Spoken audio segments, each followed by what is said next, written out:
మొత్తం 15 నగరాల్ని మనం టార్గెట్ చేశాం. దీనికి మరి ఆపరేషన్ సుదర్శన్ చక్ర అని పేరు పెడతారని చెప్తున్నారు. ఇది సింధూరం మా సింధూరాలు బొట్టు పెట్టుకున్న వాళ్ళని చంపుతారా, బొట్టు మరి అడిగి చంపుతారా, మహిళల ప్రాణాలు తీస్తారా అని చెప్పి టెర్రరిస్ట్ లక్ష్యంగా.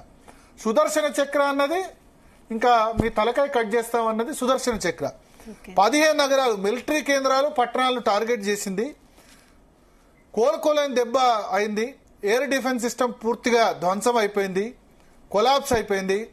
చైనా బీవీఆర్ టెక్నాలజీతో మిసైల్ దాడులకు కుట్ర చేస్తే వెంటనే పట్టపగలే, అర్ధరాత్రే కాదు పట్టపగలే మనం చుక్కలు చూపించిన పాకిస్తాన్కు చుక్కలు చూపిన పరిస్థితి. ఇంకా డెవలప్మెంట్స్ ఒకటి పాకిస్తాన్ ఫేక్ గా క్లెయిమ్ చేసుకుంటుంది ఏంటంటే మేము అమృత్సర్ ఎయిర్పోర్ట్ మీద అటాక్ చేశామని చెప్పి. అది 2000 ఇండోనేషియాలో జరిగిన వీడియోను 6th మేలో చేసిన దాన్ని అది టెలికాస్ట్ చేసి అమృత్సర్ ఎయిర్పోర్ట్ మీద దాడి చేసామంటే, దాడి చేస్తే మనకు తెలుస్తుంది కదా. మన దగ్గర సోషల్ మీడియా చాలా యాక్టివ్. ఇక్కడ పలానా వాళ్ళు చనిపోయారు, పలానా వాళ్ళు ఏం చేశారని చెప్తారు కదా. సో అట్లా ఆ విధంగా కూడా చేస్తున్నారు. నిన్న పాకిస్తాన్ సమాచార మంత్రి ఇంటర్వ్యూలో మేము 5 భారత్ రాఫెల్ విమానాలు నెలకూల్చామంటే ఎక్కడ మరి దాని ప్రూఫ్ ఏది, నెలకూలిస్తే మీ దగ్గర పడ్డాయి కదంటే సోషల్ మీడియాలో వస్తుందని చెప్పారు. సోషల్ మీడియాలో పాత విజువల్స్ అన్ని కూడా చాలా వస్తుంటాయి. సో ప్రూఫ్ కూడా చూపించలేని పరిస్థితి మనకు కనిపిస్తుంది. ఇంకోటి Rauf Azhar or his associate family members likely to have been deceased. Rauf Azhar నేను ఇంతకుముందు చెప్పినట్టు మౌలానా మసూద్ అజార్ సంబంధించి అన్ని కూడా చేశారు.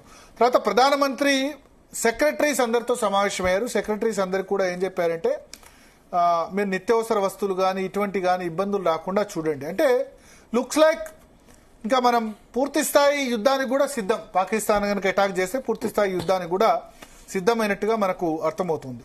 Next, as per security sources very important meeting is underway at the prime minister house in Islamabad.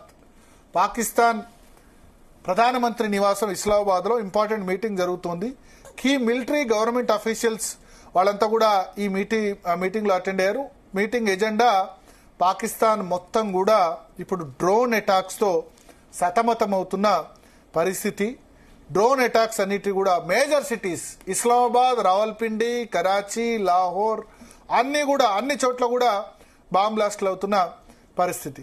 తర్వాత బార్డర్ సెక్యూరిటీ ఫోర్స్ BSF ఒక పాకిస్తాన్ నుంచి ఒక ఆక్రమణదారుడు పంజాబ్ లోని ఫిరోజ్పూర్ లో సెక్టర్ 7 సెక్టార్లో బార్డర్ దాటబోతుంటే మన వాళ్ళు అతన్ని చంపేశారు. అంటే డార్క్నెస్ చీకట్లో అతను బార్డర్ దాటాలని ప్రయత్నిస్తే ఫైర్ చేశారు. దానిలో అతను చనిపోవడం కూడా జరిగింది. తర్వాత రావల్పిండి రేస్ కోర్స్ దగ్గర చాలా డ్రోన్స్ వచ్చాయి. లాహోర్ గ్యారిసన్ ఇవన్నీ కూడా వచ్చిన పరిస్థితి. రావల్పిండి ఎయిర్పోర్ట్ చాలా దారుణమైన ఇబ్బంది ఎదుర్కొంటున్న పరిస్థితి. తర్వాత మిలిటరీ టార్గెట్స్ నార్థన్ వెస్టర్న్ ఇండియాలో ఇంతకుముందు మనం చెప్పాం. నార్థన్ వెస్టర్న్ ఇండియాలో చాలా చోట్ల చేసింది ప్రయత్నించింది. శ్రీనగర్ లో నార్త్ నుంచి చండీగఢ్ వరకు, భుజ్ గుజరాత్ వరకు కూడా అన్ని చోట్ల కూడా అటాక్ ట్రై చేస్తే మన వాళ్ళు మన ఎయిర్ డిఫెన్స్ సిస్టమ్ వాటిని వెంటనే ఉండి వాటి కూల్ చేసిన పరిస్థితి. నెక్స్ట్ 15 సిటీస్ ని టార్గెట్ చేశారు. మన 9 చేస్తే 1 ఇంచు కూడా 1 వెంట్రుకు కూడా వాళ్ళు పీకలేకపోయిన పరిస్థితి. మెయిన్ ఏంటంటే లాహోర్ లో ఎయిర్ డిఫెన్స్ సిస్టమ్, పంజాబ్ రాజధాని, అక్కడ పాకిస్తాన్ పంజాబ్ రాజధాని ఎయిర్ డిఫెన్స్ సిస్టమ్ పూర్తిగా ఇప్పుడు కొలాప్స్ అయిపోయింది. ఇప్పుడు మనం వెళ్ళి అక్కడ ఎయిర్ డిఫెన్స్ సిస్టమ్ కొలాప్స్ చేస్తే రాడార్లో ఇంకా కనబడదు. మన విమానం వస్తే వాళ్ళకి రాడార్లో తెలుస్తుంది. ఆ ఎయిర్ డిఫెన్స్ సిస్టమ్ని మనం చేసిన పరిస్థితి. అయితే మన దగ్గర ఒక క్రికెట్ మ్యాచ్ని ఇప్పుడు IPL షిఫ్ట్ చేశారు. ధర్మశాల బదులు దాన్ని Gujarat Titans versus Punjab Kings versus Mumbai Indians match ని షిఫ్ట్ చేశారు. దాన్ని ధర్మశాల బదులు వేరే చోట ఆడించాలని డిసైడ్ అయింది. ఇప్పుడున్న సిచ్యువేషన్ నేపథ్యంలో, ఇప్పుడున్న పరిస్థితి నేపథ్యంలో. అట్లాగే ఈ 15 నగరాల దాడులకు సంబంధించి కూడా మొత్తం భారత ప్రభుత్వం అలర్ట్ ఉంది. ఇప్పటి వరకు 25 బ్లాస్ట్లు అయ్యాయట రెహానా పాకిస్తాన్లో. HQ-9 system, Chinese made HQ-9 system మొత్తం డిస్ట్రాయ్ అయిపోయింది. ఇక పాకిస్తాన్కు ఎయిర్ డిఫెన్స్ సిస్టమ్ అంతా కూడా లేని పరిస్థితి మనకు కనబడుతుంది. విదేశాంగ శాఖ మంత్రి జయశంకర్ కూడా ఒక కీలక ప్రకటన చేశారు. మా పైన సైనిక దాడి జరిగితే దాని తీవ్ర ప్రతిచర్య మాత్రం ఉండడం. మనం సైనిక దాడి చేయలేదు, మనం ప్రిసిజివ్ టార్గెట్స్, ఉగ్రవాద స్థావరాల మీద దాడి చేశాం. వాళ్ళు మన మీద ఏమని దాడి చేస్తారు? మన దగ్గర ఉగ్రవాద స్థావరాలు ఉన్నాయా? లేవు కదా. సో వాళ్ళు గనక మన సైనిక స్థావరాల మీద దాడి చేస్తే అప్పుడు ఫుల్ స్కేల్ వార్ అవుతుంది. మనం సైనిక స్థావరాల మీద చేస్తాం, ఆ తర్వాత ఇక సివిలియన్స్ మీద కూడా సందేహం ఉండదు. సో భారత్ ఇరాన్ కు సంబంధించిన సంయుక్త సమావేశంలో జయశంకర్ ఈ ప్రకటన చేశారు. ప్రకటన చేసి క్లియర్ గా చెప్పారు, మేమైతే ఊరుకోమని చెప్పారు.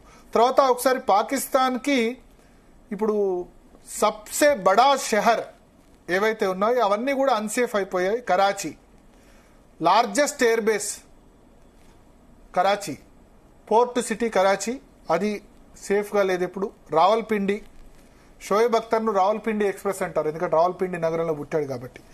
ఆర్మీ జనరల్ హెడ్ క్వార్టర్స్ ఉన్న చెక్కాల, రావల్పిండి, పాకిస్తాన్ ఆర్మీ ఉన్నట్టు అంతటి కూడా క్లోజ్ చేశారు. లాహోర్లో కూడా అక్కడ అటాక్ చేసిన పరిస్థితి. అయితే ISPR inter services public relation general Ahmed Sharif చేసి ఏం చెప్పారంటే, its cities and towns under attack by Indian drones, 9 locations are under attack. భారత ప్రభుత్వం అన్ని సిటీస్ ని కూడా అటాక్ చేసిందని చెప్పింది. చాలా ప్లేసెస్ లో, కరాచీలోని షరాఫీ గోట్లో పూర్తిగా ఎక్స్ప్లోజన్స్ ఎయిర్పోర్ట్ దగ్గర వినబడ్డట్టు చెప్తున్నారు. Police recover metal fragments from the site, nature of the blast is under investigation. Karachi airport దగ్గర బ్లాస్ట్ ఉంది, దాంతో ఒక్క విమానం కూడా ఇప్పుడు అక్కడ ఎగరట్లేదు. India has carried out another attack in past 12 drones were sent to various places. మన వాళ్ళు ఇక్కడే ఉంటున్నారు, డ్రోన్స్ పంపుతున్నారు. లాహోరు, కరాచీ, గుజ్రాన్వాలా, పిండి, ఇవన్నీ కూడా చోట్ల ధ్వంసం చేశామని inter services public relation Pakistan సంబంధించిన సమాచార సంస్థ అది చెప్తుంది. సో ఇక్కడ కరాచీలో బ్లాస్ట్ అయింది, తర్వాత రావల్పిండిలో బ్లాస్ట్ అయింది, లాహోర్లో బ్లాస్ట్ అయిన పరిస్థితి. మొత్తం అల్లకల్లోలం చేసేశారు పాకిస్తాన్. ఇప్పుడు అంతా కూడా అల్లకల్లోలం అయిపోయిన పరిస్థితి. అమెరికా పిలుపునిచ్చింది, లాహోర్లో మన పౌరులందరినీ కూడా వెనక్కి రండి, అమెరికా సిటిజన్స్ ఎవరు కూడా లాహోర్లో ఉండొద్దని స్పష్టం చేశారు. తర్వాత రక్షణ మంత్రి రాజ్నాథ్ సింగ్ కూడా పాకిస్తాన్ ఆక్రమిత కశ్మీర్లో మన వాళ్ళు చూపిన తెగవకి దాని అంతటి కూడా ఆయన అభినందిస్తున్న పరిస్థితి మనకు కనిపిస్తుంది. సో ఓవరాల్ గా ఇప్పుడు చూస్తే గనక ఇది ఏదో ఒక ఆపరేషన్ సింధూర్ అంటే ఒకసారి దాడి చేస్తే ఊరుకున్నాం అన్నారు. సరే మనం ఒకసారి దాడి చేసాం, ఓకే, టిట్ ఫర్ టాట్ అనుకున్నాం.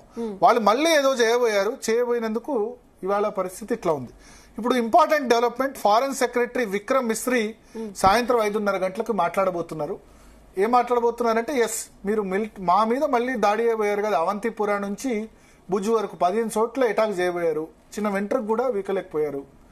మీరు దాడి చేశారు కాబట్టి మేము మిలిటరీ మీద దాడి చేస్తాం.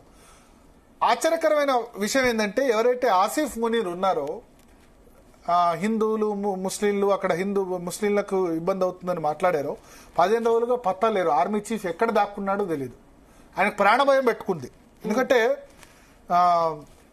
ఇప్పుడు ఆయన స్టేట్మెంట్ లేదు. ఇంకా మీరు చూడండి, ఈ వారం 10 రోజులుగా ఎప్పుడైతే మన వాళ్ళు అటాక్ చేస్తారని తెలిసారో ఆర్మీ చీఫ్ దాక్కోవాల్సిన పరిస్థితి. బంకర్లలో దాక్కున్నాడా, ఎక్కడ దాక్కున్నాడా? సరే, ఇప్పుడు హఫీజ్ సయీద్, మౌలానా మసూద్ అజార్, దావూద్ ఇబ్రాహిం ముగ్గురిని పాకిస్తాన్ ఆర్మీ ఎక్కడో బంకర్లోనో అక్కడో దాచుకోబెడుతుంది. అందుకని వాళ్ళు దాక్కుంటే వాళ్ళ తమ్ముడు, వాళ్ళ ఫ్యామిలీ మెంబర్స్, మౌలానా మసూద్ అజార్ కుటుంబాన్ని లేపేశారు మన వాళ్ళు. 14 మంది చనిపోయింది. సో రావల్పిండిలో డ్రోన్ జాడి జరిపితే గనక నక్షత్రం రాలిపోయిందని పాకిస్తాన్ చెప్పుకుంటున్న పరిస్థితి కనిపిస్తుంది. సో ఇక్కడ ఉండే మన వాళ్ళు ఆ విధంగా అటాక్ చేస్తున్నారు. వాళ్ళు చైనాను నమ్ముకున్నారు. చైనాను నమ్ముకుంటే ఎవరైనా అమ్ముకోవడమే అని మనం చెప్తారు. అంటే ఏంటంటే, చైనాను నమ్ముకుంటే ఎట్లా ఉంటుందో ఇట్లా తెలిసిపోయింది. అంటే చైనా మాల్ తుఫాల్ అంటారు కదా, చైనా బజార్కి వెళ్ళురా, చీప్లో వస్తాయి కొనుక్కుంటే ఏం జరిగిందో వాళ్ళ ఎయిర్ డిఫెన్స్ సిస్టమ్ పూర్తిగా HQ-9 ఎయిర్ డిఫెన్స్ సిస్టమ్ కూడా అంత నష్టపోయిన పరిస్థితి కనిపిస్తుంది. మొత్తానికి అల్లకల్లోలం చేసింది రెహనా. ఓకే, పాకిస్తాన్ ఇవాళ అల్లకల్లో